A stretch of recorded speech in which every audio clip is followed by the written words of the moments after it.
Waaga ndugu zetu, miaka minne shuleni ni mengi tumepitia, leo hii twaondoka ndugu zetu kwa herini. Kwanza tunawapongeza walimu wetu shuleni, ni mengi mlitufunza miaka minne shuleni.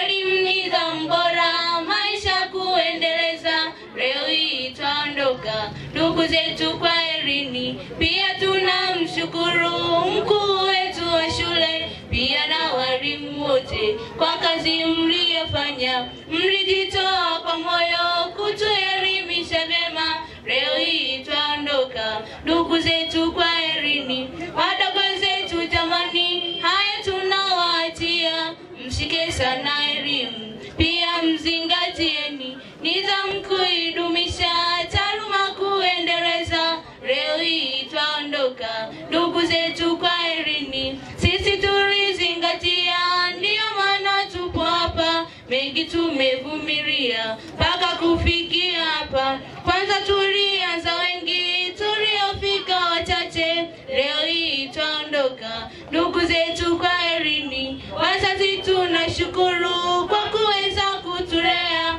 mengi tumetuwezesha, pia mmetufundisha. Pongezi kwenu, pokea kwa mapenzi yenu kwetu, leo hii twaondoka ndugu zetu kwa herini. Tunawasihi msitoke kuwezesha wadogo zetu shuleni, bado wapo kupambana, elimu msiwanyime, watimize ndoto zao, leo hii twaondoka ndugu zetu kwa herini. Tamati tumefikia, mengi tumeyaeleza, ndugu zetu twawasihi mpate kuzingatia, Mola wajalieni uzima na afya pia, leo hii twaondoka ndugu zetu kwa herini. Wazazi tunashukuru kwa kuweza kutulea, mengi mmetuwezesha, pia mmetufundisha. Pongezi kwenu, pokea kwa mapenzi yenu kwetu, leo hii twaondoka ndugu zetu kwa herini. Tamati tumefikia, mengi tumeyaeleza, ndugu zetu twawasihi mpate kuzingatia, Mola wajalieni uzima na afya pia, leo hii twaondoka ndugu zetu kwa herini. Shairi hili limetungwa na wanafunzi wa kidato cha 4 na kusoma mbele yenu na Agnes Edmond kwa kushirikiana na Evina Gerard kwa kushirikiana na Happiness Mpita kwa kushirikiana na sote kwa pamoja tunasema asante. Katika mahafali ya kidato cha 4 mwaka 2025 shule ya sekondari Ntobeye. Utangulizi.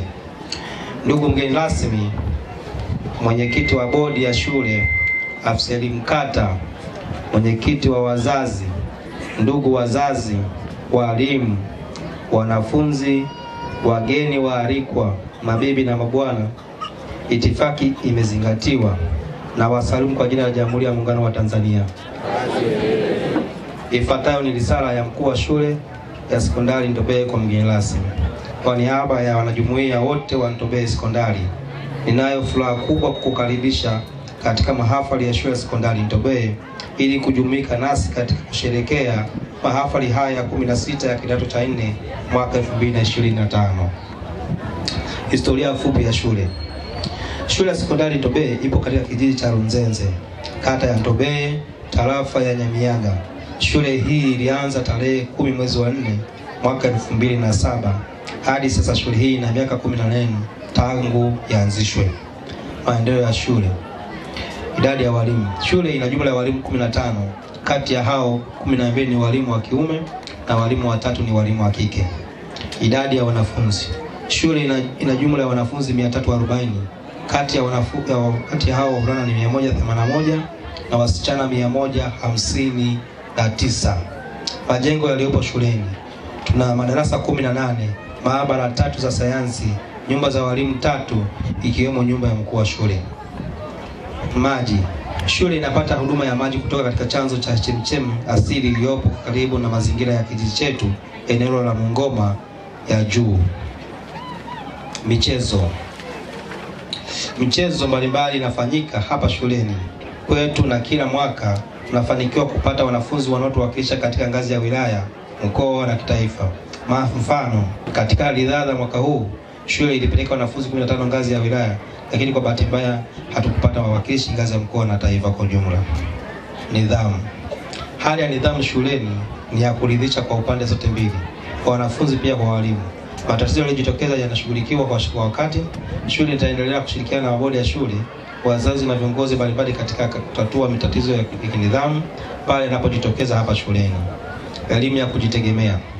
Shule ina miradi michache inayohusisha wanafunzi kufanya shughuli za elimu ya kujitegemea kwa vitendo wanapokuwa shuleni.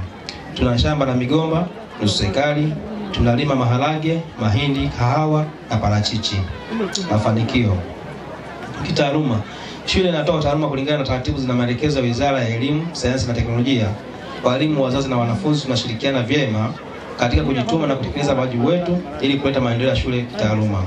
Ifuatayo ni taarifa ya matokeo ya mitihani ya kitaifa kwa kidato cha 4 kwa miaka 3 mfululizo tangu mwaka 2022 hadi mwaka 2024. Kwa mfano, mwaka 2022 tulikuwa na watahiniwa 75, 1 haikuwepo, 2 ilikuwa 2, 3 ilikuwa 6, 4 ilikuwa 28. Jumla ya wanafunzi 39 walipata daraja 0.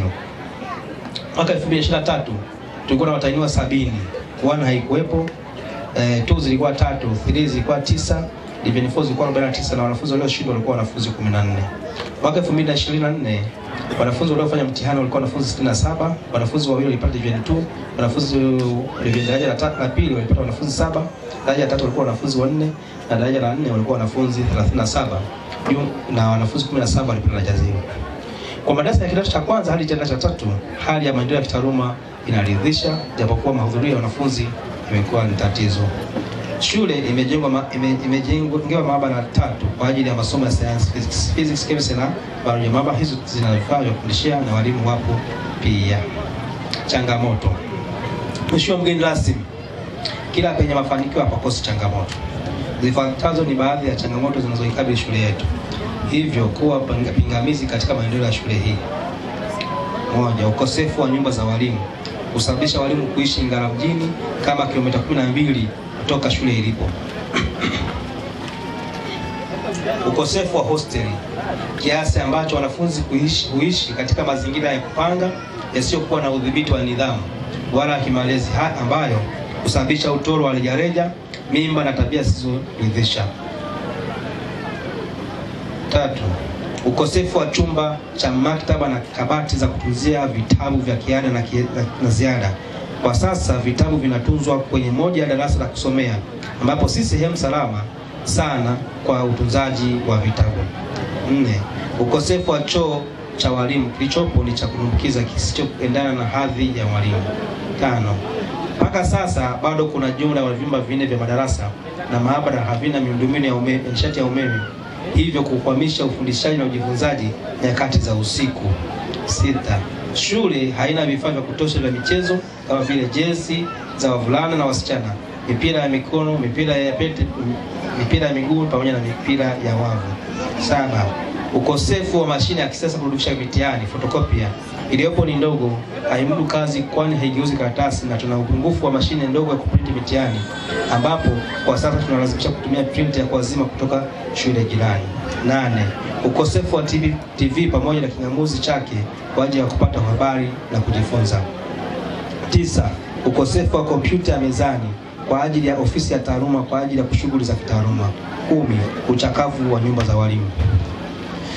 Ndugu kiongozi, changamoto zote zilizotajwa hapo juu haziwezi kutafutiwa ufumbuzi wa mara moja. Tunaomba yale yanayowezekana kwako usaidie kutatua changamoto hizo, na changamoto nyingine zitatolewa kwa ngazi mbalimbali kama vile kijiji, kata, wilaya na taifa. Mikakati tulionayo katika kuleta maendeleo ya shule yetu ni kama ifuatavyo. 1. Walimu tutaongeza bidii katika kufundisha na kudhibiti mahudhurio ya wanafunzi ili kuinua ufaulu katika taaluma. 2. Walimu kushirikiana na bodi ya shule na wazazi kusimamia nidhamu ya wanafunzi na taaluma shuleni. Walimu kusimamia na kuhimiza wanafunzi kujisomea vitabu, pia kutoa mazoezi ya kutosha kwa wanafunzi na kuwafundisha mbinu mbalimbali za kujisomea. 3. Walimu kufundisha muda wa ziada wa vipindi vya darasani na kuwa na kambi za masomo kwa madarasa ya mitihani. 4. Shule itaendelea kubuni na kuboresha miradi mbalimbali hapa shuleni. 5. Kupanda miti ya matunda, maua na vivuli ili kuwezesha mazingira ya shule kuvutia wakati wote. 6. Tutazidi kuboresha michezo mbalimbali na kukaribisha wadau mbalimbali wa michezo hapa shuleni ili kuimarisha afya na ufaulu kwa wanafunzi na walimu. Maombi maalum. Ndugu kiongozi, baada ya taarifa hiyo tunaomba mahususi mambo yafuatayo. 1. Vifaa vya michezo kama vile jezi, mpira aina yote ya michezo. 2. Kompyuta ya mezani kwa ajili ya shughuli za kitaaluma. 3. Kuweka umeme kwa vyumba vile vya madarasa vilivyosalia na maabara ili kurahisisha ujifunzaji kwa njia ya nadharia na vitendo. 4. Tunaomba kupatiwa printer ndogo ili iweze kusaidia kuprinti mitihani ya ndani na kurahisisha zoezi la kufanyika mitihani ya kujipima mara kwa mara. Ombi hili tunaomba lipewe kipaumbele. 4. Kupatiwa televisheni na kingamuzi chake kwa ajili ya wanafunzi kujifunzia. 5. Kupata fedha kiasi kwa ajili ya ukarabati wa nyumba za walimu ili walimu waweze kukaa kituoni.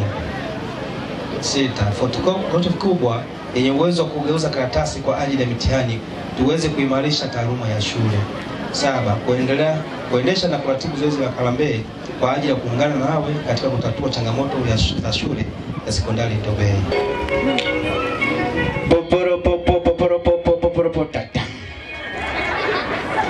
Hivi sasa imetimia saa agakono dakika mboga. Ifuatayo ni taarifa ya habari kutoka Radio Kavido Mwisenga. Na msomaji wako ni mimi hapa Kavina Uhiye. Na huu ni muhtasari wake. Kijiji cha Kibocho, kitongoji cha Mwiguduria, chasikitika kupoteza kijana wao Amakande. Familia ya mzee Kasazi yatangaza kifo cha kijana wao, yani nchi ya China yatangaza kupoteza ubora wao. Habari kamili. Kibocho, kitongoji cha Mwiguduria chasikitika kupoteza kijana wao, yani Amakande. Hii imetokea baada ya kusagwa na mashine ambayo hujulikana kama amenyo na kusababisha kuondoka kwa afomfo. Na familia ya mzee Kasazi yatangaza kifo cha kijana wao, yani inyo, aliyefariki dunia tarehe 70 mwezi wa 88 mwaka 1989 kwa kudondokea katika tundu la Agasarani, na mazishi yatafanyika katika shimo lililopo pembezoni, yani mwa Agasarani. Pia nchi ya China yatangaza kupoteza ubora wao kwa sababu ya maadili kupungua. Katika kijiji cha Yongkong, wasichana wavaa vimini mbele ya wazee na abakechuru na abana, hivyo yasababisha nchi kupoteza heshima. Na huu ni mwisho wa taarifa ya habari kutoka radio, yani Amavunja, iliyoletwa kwako na bwana Amavungonyo.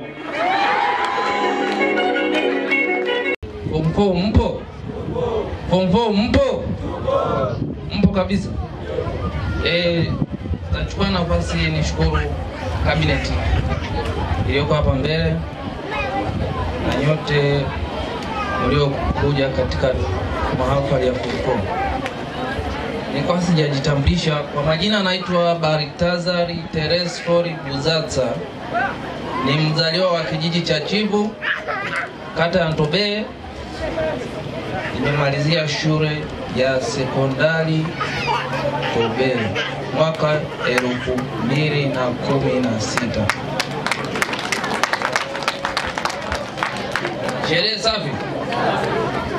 Najivunia kuona kijana aliyemalizia shule kuja kuwa mgeni rasmi. Mimi hapa kwanza nilipopata barua kutoka hapa shuleni, kwanza nilijiuliza mara mbili kwa nini barua ya kuwa mgeni rasmi imeniangukia mimi, ila Mwenyezi Mungu alitenda. Mimi kwa sasa hivi makazi yangu nipo Rusumo. Mimi nashughulika na swala la clearing and agent, kampuni ya Bakresa Green. Pia nina kampuni ya kwangu, nauza pikipiki Kahama kwa jina maarufu linaitwa Buzatsa Enterprises. Kwa mtu anayetaka pikipiki TVS anaweza akaniona. Mheshimiwa mkuu wa mkoa wa Kagera, Mheshimiwa mkuu wa wilaya, Mheshimiwa mbunge jimbo la Ngara, kwa watendaji wote wa taasisi idara ya serikali mlipo hapa, Mheshimiwa mwenyekiti bodi ya shule, Mheshimiwa mkuu wa shule, wajumbe wa management ya shule ya sekondari Ntobe, wanajumuiya wa shule ya sekondari Ntobe, wahitimu wote wa shule ya sekondari Ntobe, ndugu wanahabari kutoka vyombo mbalimbali vya habari, wageni walikwa wote, mabibi na mabwana, na wasalimia kwa jina la Jamhuri la Muungano wa Tanzania. Nitatoa baadhi ya changamoto ambazo, baadhi ya vitu ambavyo havipo. Nikianza na kimoja wapo, ofisi yangu kama Buzatsa Enterprises itaweza kutoa vifaa vya mchezo, jezi, mpira kwa upande wa girls and boys.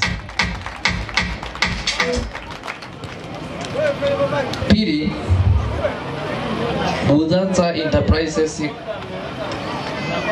office itatoa kompyuta ya mezani moja.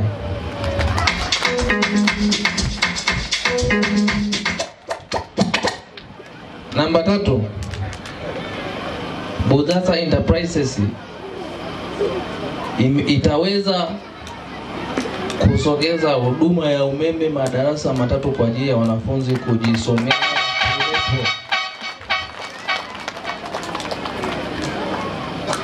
Kitu kingine, namba 4, ofisi yangu itatoa printer moja ndogo ya rangi kwa ofisi kwa ajili ya kuprinti karatasi za mitihani, za mazoezi na mengineyo.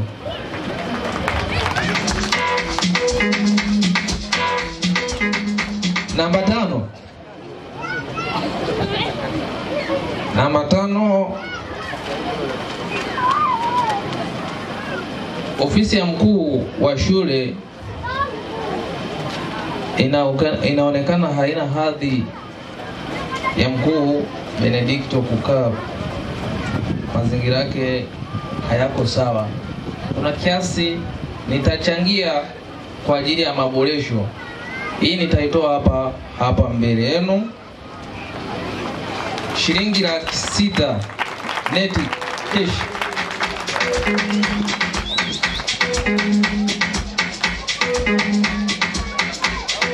Niombe aiwakilishe hiyo shilingi 600.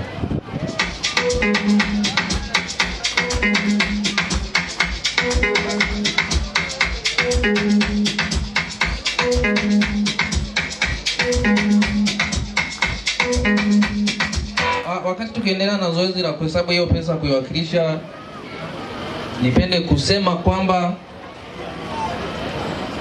ofisi ya Buzaza Enterprises inapenda kutoa shukurani za dhati katika shule ya sekondari Tobe.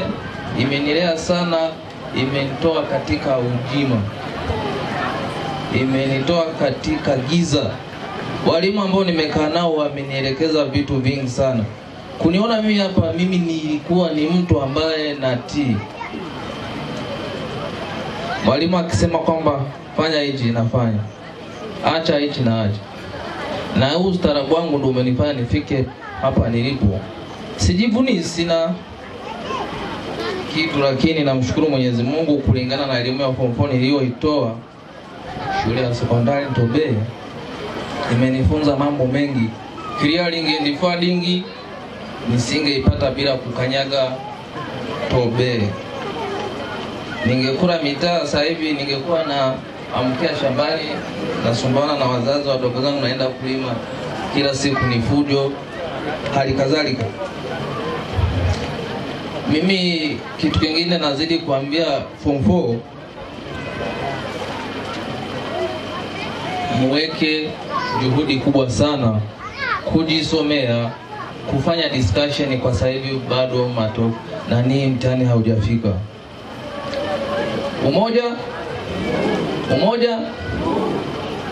Umoja ni nguvu. Darasa letu la mwaka 2016 lilikuwa na wanafunzi ambao walikuwa na akili nyingi sana. Lakini msipoweka umoja, rafiki yangu, hauwezi kufika sehemu yoyote. Ukisema wewe binafsi wa material, ndugu yangu, hapo umeenda na maji.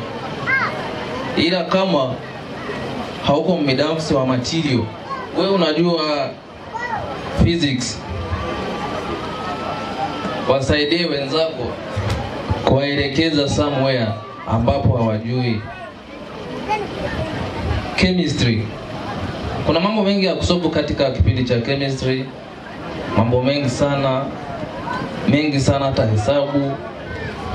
Inatakiwa muwe na cooperation, ndio itakao kufanya muwe na performance nzuri. Na kuongeza kwenye hotuba yangu, nipende kuahidi form 4 ambao watapata division 1, kila mmoja nitampa shilingi 60,000. Atakayepata division 1 nitatoa namba yangu ya simu, atanipigia 0764 99 66 46 0764 99 66 46. Mimi nadhani wani hapa zitakuwa ni nyingi sana, kwa sababu naona sasa hivi improvement ipo ya kutosha sana. Walimu wapo wamejitahidi, wameleta walimu kutoka UDOM, wengine Dar es Salaam. Mimi naona ni jambo zuri sana. Mkuu Benedict, naona umejitahidi sana. Nipende kukushukuru sana na walimu wenzako sana. Asante mheshimiwa mgeni rasmi kwa nafasi hii ulionipatia kuweza kusimama katika ofisi yetu ya Clearing and Forwarding Resna Grain Milling Rwanda Limited. Karibuni sana Rusumo, sisi tuko Rusumo, karibuni sana. Sherehe oe!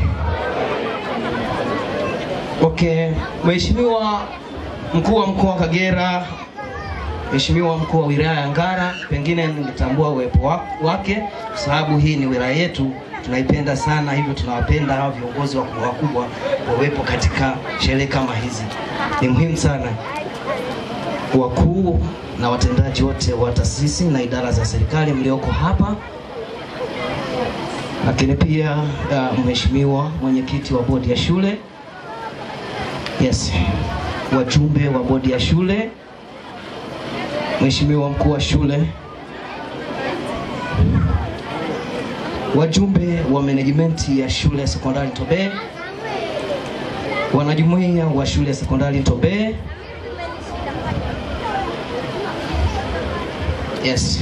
Wahitimu wote wa shule ya sekondari Ntobeye, ndugu wanahabari kutoka vyombo vya habari mbalimbali, wageni waalikwa wote, mabibi na mabwana, na wasalimu kwa jina la Jamhuri ya Muungano wa Tanzania tena. Form 4 mpo? Ngoma inakuja. Yes. Awali ya yote ningependa kutumia fursa hii kumshukuru Mwenyezi Mungu mwingi wa rehema ambaye ametuwezesha kuwa hapa leo tukiwa na afya njema. Kipekee ni washukuru sana wanajumuiya wote wa shule ya sekondari Ntobeye kwa kunialika kuwa mgeni rasmi kwenye mahafali ya kidato cha 4 2025. Haikuwa rahisi sana. Makofi tafadhali. Kipekee nimpongeze sana mheshimiwa mkuu wa shule Benedicto Norbert. Hongera sana. Na mkuu wake pia Mr. Lista Kayombo kwa juhudi kubwa wanazoendelea kuonesha katika shule yetu. Tunapongeza sana. Watu hawa wamezidi kuonesha kuwa huu ni wakati wa mabadiliko, kuhakikisha muda mwingi unatumika kwa ajili ya kujisomea na si vinginevyo. Hongereni sana tena. Aidha nimpongeza tena mheshimiwa mkuu wa shule Benedicto Norbert na waandamizi wake kwa jitihada zake za ukarabati kwa sehemu baadhi ya vyumba vya walimu na kuongeza taa katika baadhi ya vyumba vya watumishi hapa shuleni. Halikadhalika kuongeza idadi ya walimu wa kufundisha hususan field practical teachers kutoka vyuo mbalimbali hapa Tanzania, bila kusahau wanafunzi au walimu wetu kutoka chuo cha Afrika ya Kati na Mashariki, yani UDOM, University of Dodoma. Karibuni sana, mjisikie amani. Ndugu washiriki, serikali yetu ya awamu ya 6 inayoongozwa na Mheshimiwa Daktari Samia Suluhu Hassan imekuwa ikisisitiza kuweka mazingira mazuri ya uwekezaji katika elimu. Serikali pia imeendelea kuhakikisha kuwa tunakuwa na sera nzuri za elimu zitakazowasaidia walimu na wanafunzi kuinua ufaulu. Kwa mujibu wa Dira ya Maendeleo ya Taifa 2025, mpango wa muda mrefu ambao ulianzishwa 2011 na 2012 mpaka sasa 24-25, tunaelekea 26 sasa. Sekta ya elimu inatarajia kuongeza maendeleo ya rasilimali watu wa kutayarisha Watanzania mahiri walioelimika na wapendao kujielimisha daima ili kulitetea taifa, maendeleo endelevu na kuliweka kwenye uchumi shindani duniani. Tunaipongeza sana serikali yetu ya awamu ya 6 inayoendelea mpaka sasa kwa hatua inayoendelea kuchukua. Lakini pia ndugu washiriki, nitumie fursa hii kuwakumbusha wanafunzi wote kusoma kwa bidii. Form 4 naondoka na kukumbusha kusoma kwa bidii, lakini pia walimu kutoa maarifa ili kuleta matokeo yanayoendana na mazingira mazuri ya shule yaliyowekwa na mheshimiwa mkuu wa shule Benedicto Norbert. Umeandaa mikakati mingi sana baba. Umeiandaa mikubwa sana. Hongera sana, mpaka sasa hakuna sifuri kwa mitihani inayoendelea. Hongera sana mkuu. Yes. Niwakumbushe wanafunzi wote kuendelea kudumisha nidhamu na ushirikiano wa walimu wenu ili kuleta matokeo chanya. Hapa bila nidhamu hatutoboi. Ukiona mdharau mwalimu hawezi kufundisha vizuri. Anafundisha anavyotaka, anaondoka zake. Hivyo waheshimuni walimu. Ni wanafunzi mnaobaki, hakikisheni mnawapa ushirikiano walimu wenu kwa kuwapa nidhamu. Walimu wenu hawa ni walezi. Usimwogope mwalimu. Okay? Usimwogope mwalimu. Mwalimu ni mzazi. Nakumbuka mtu mmoja aliwahi kusema, kwa wale wazungu, mtu mmoja aliwahi kusema, the student felt comfortable in the classroom. The student felt comfortable in the classroom asking questions and taking risks, but also leading to improved performance. Unaweza ukaona ni kwa jinsi gani mwanafunzi anayechukua riski darasani, kuuliza maswali mwalimu, hapa sijaelewa. wanafunzi huyo anayechukua riski kumuuliza mwalimu, huyu atafaulu vizuri, itapelekea kuwa na ufaulu ambao umekuwa improved zaidi. Kwa hiyo nyie wanafunzi mnaobaki, msiogope kuwauliza walimu maswali. Hao walimu wenu ni wazazi. Kipindi nakaa hapa shuleni sikuwahi kumogopa mwalimu yoyote. Nilikuwa nachukua jukumu la kuuliza maswali. Moja ya nilikuwa namuuliza sana sana ni ashaondoka, ni mwalimu wa hesabu. Mimi nilikuwa napenda hesabu sana. Kwa hiyo naweza kusema kwamba kufaulu kwangu kulitokana na kule kuuliza. Jaribu kuuliza, okay? Wanafunzi mnanisikiliza? Mnanisikia? Sawa. Tutaona ufaulu matokeo yajayo. Kwa hiyo kitu kama hicho kinapelekea matokeo mazuri. Tunawashaurini nyie msiwaogope walimu. Walimu ni wazazi kama nilivyosema. Msiwaogope. Mchukulie mwalimu kama mzazi wako. Ukimwogopa mwalimu hutaweza kufaulu kwa sababu utakuwa unakimbia kule Komoro. Nani anafahamu Komoro? Komoro anafahamu? Kule chini kule. Nimepita sana. Yes, kadhalika mwanafalsafa mmoja aliwahi kusema, if you don't do your revision properly, you won't pass. Usipofanya marejeleo kwenye daftari, lakini pia kufuatilia kile ambacho mwalimu amefundisha, huwezi kufaulu. Kuonesha juhudi katika kusoma. Ninawaomba wanafunzi mnaobaki, mchukue muda wenu kuhakikisha mnajisomea, mnapitia yale ambayo mwalimu amefundisha. Mwalimu akimaliza kufundisha ukaacha daftari pale ghetto pale, napafahamu? Au siku moja nije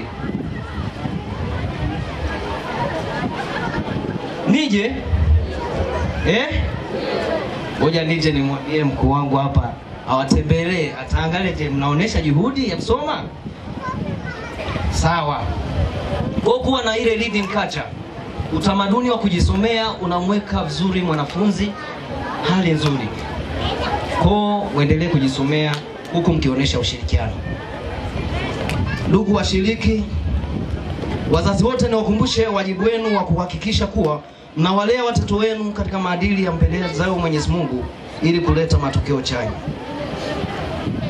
Aidha, ni jukumu lenu wazazi kumuunga mkono Mheshimiwa mkuu wa shule Benedict Norbert kwa kuhakikisha kuwa mnatoa ushirikiano pale anapohitaji kwa jambo lilo zuri linalolenga maslahi mapana na ya watoto wenu, kulinda heshima ya shule na kwa namna mlivyopangiwa na shule, kwani kufanya hivyo kunaongeza ufanisi wa Ntobeye Sekondari. Naikumbuka vizuri sana. Ngawaje nilikimbilia kwenye sayansi, ila nakumbuka mengi sana. Watumieni vizuri. Aidha, niwaombe wazazi wa watoto wenu hawawezi kuwa na ufaulu mzuri kama hamtoweza kuchukua hatua na kuwaleta watoto karibu na kituo, kwani jiografia ya mazingira sio rafiki. Mkija kuangalia jiografia ya mazingira hapa shuleni sio rafiki kwetu. Kwa mfano unakuta mwanafunzi anatokea Mgwabila na anakuja hapa shuleni, anatoka kule saa 12. Hiyo ni nzuri walezi wetu? Ni nzuri jamani? Wazazi, ni vizuri? Yaani mtoto atoke kule saa 11. Ni vizuri kweli? Nauliza jamani. Mmekaa kimya. Pole jamani na uchovu. Pole. Kwa hiyo mwalete watoto karibu na mazingira ya shule, kwa sababu hapa inawapa uzuri wa kujisomea na inawapa urahisi sana. Mheshimiwa mkuu wa shule, nafikiri jambo la kuwaleta wanafunzi hapa ushalianza. Kipindi tulikutana Rusumo ulisema umejitoa. Nasema huyu mtu ana moyo. Sio rahisi. Nakupa pole sana. Umeamua baba. Umeamua sana. Ndugu washiriki, kwenu ninyi wahitimu pia mnaomaliza kidato cha 4, kwanza ninawapongeza kwa kufikia hatua hii. Jipongezeni basi. Najua umekutana na mambo mengi sana. Umekutana na master wa Ignas Rocks na sedimentary rocks. Mnamfahamu? Nani huyo? Nani? Kayombo? Kweli Hakuna mwingine? Safi sana. Hao walimu nawakubali sana. Watumieni vizuri sana. Yes. Kwa hiyo mimi ninachoweza kusema mpaka sasa, kweni wavumilivu katika hiki kipindi mnachoelekea kufanya mitihani. Tumieni nafasi hii kuwa na discussions za hapa na pale. Naongea na form 4. Naomba unitegee sikio. Kuwa na discussions za mara kwa mara zinawasaidia wanafunzi kukumbuka yale waliokuwa wanajadili. Tumieni hiyo nafasi ya kujadili maswali mbalimbali. Maswali ya past papers, lakini pia vile ambavyo mlikuwa mmesoma. Kwa hiyo mimi ninachowaomba mkae kwa kutulia wakati huu ambao mnaelekea mtihani. Hakuna jambo jipya. Maswali ni yale yale. Amini kwamba maswali ni yale yale, hakuna mabadiliko. Kama nilikutana na definition of luminous flame na nani luminous flame, ni yale yale tu. Utakutana nayo kwenye paper. Calculations, logarithms, ni yale yale tu. Exponent and radicals mtayakuta. Msituone tumefika hapa hata chuo mtayakuta. Hayo madogo madogo mnayoyadharau mtayakuta huko mbele.